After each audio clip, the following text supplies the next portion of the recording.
a guard. Oh, I told him to impress Duke Fletcher with his toughness, but I never suspected he'd go this far. Okay, George, I'll call the warden and tell him to take Crook out of solitary confinement. Well, you'd better do it fast, see, because Fletcher is due to be moved to death row Monday morning.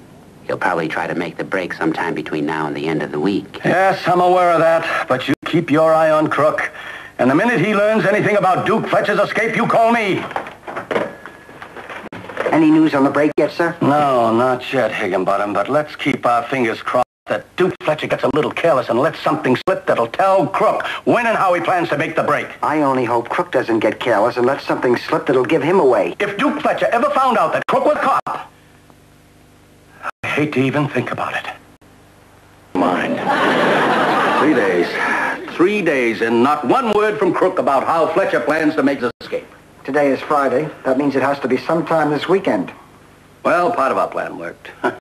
Fletcher's really taking the Crook. Treats him like a son. So he's bound to take Crook into his confidence sooner or later. But according to Robinson's last report, Fletcher has become so protective over Crook, he doesn't let him out of his sight for more than 10 seconds. So even if Crook does get the information, how is he going to relay it to Robinson? This could be trouble. Higginbottom, Crook has been a cop for the past 12 years. 5 of those years he worked in this department under me. He's been in tough spots before. Look at his record. You're right. That could be trouble.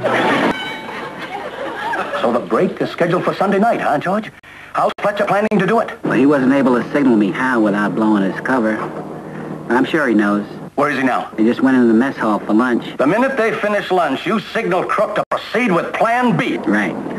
He gets sick, we take him out of the cell and move him to the infirmary. Yes, and tell him to put on a good act. If he eats the food that they serve in this prison, he won't have to act. But, George, you told me less than an hour ago that Crook signaled you that Duke Fletcher planned to make the break on Sunday night. What made them change their plans to Friday afternoon? What did Crook say? Did he tell you why Fletcher was going to change his plans? He what? Thank you, George. What is it, Captain? Duke Fletcher just escaped. Today? Oh, but I thought it was for Sunday night. It was, but a riot broke out in the mess hall, and Duke Fletcher seized the opportunity and made his escape now. Where is Sergeant Crook? He went with him. But if Sergeant Crook went with him, then Fletcher must have him at gunpoint.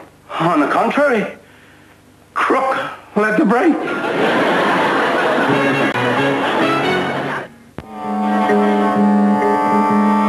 Then, at approximately 2 p.m., the escaped convict stole a taxi cab at gunpoint and headed upstate on Highway 108.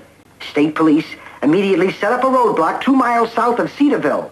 The roadblock, however, proved ineffective when the getaway cab, with a sudden burst of speed, smashed through the roadblock, disabling the 2 state police cars used to form the roadblock. 15 minutes later, they were spotted headed west on Route 94 by sheriff's deputies who gave chase. Go on, Higginbottom. However, the deputies lost them when the cab careened off the highway, cut across a farm, drove through a barn, and came back out on Junction 204. That's the last that was ever seen of them. Tell me, Higginbottom, is there anything more in that report that would be of interest to me? Just one thing, sir. What's that? Sergeant Crook was at the wheel. That'll be all, Higginbottom. Well, Robinson, I can see the reason they haven't been spotted again.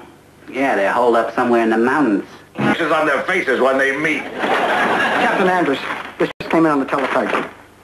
I never figured on this. What's up?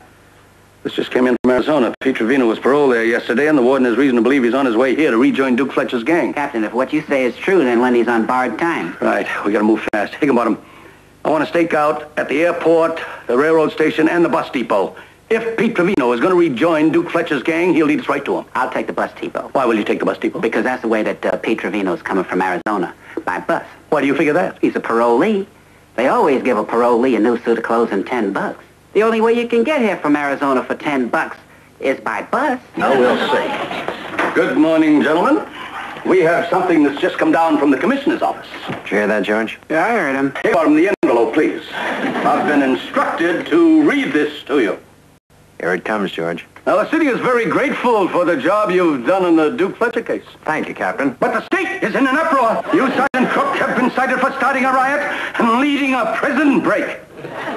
Also for stealing a cab at gunpoint and threatening the life of the cab driver. You then ran a roadblock, demolishing 2 police vehicles, cut across a private property, smashing through a barn, and side-swiping a cow. Think about page number 2. Here it is, sir. George, I think you may be right. About what? About our not getting a commendation. You then went 90 miles an hour through a farm field, setting fire to a haystack and completely demolishing a plowed field of kumquats. Upon re-entering the highway, you were responsible for 2 trailer trucks that jackknifed and overturned. One of them carrying bottled water and the other carrying laundry detergent.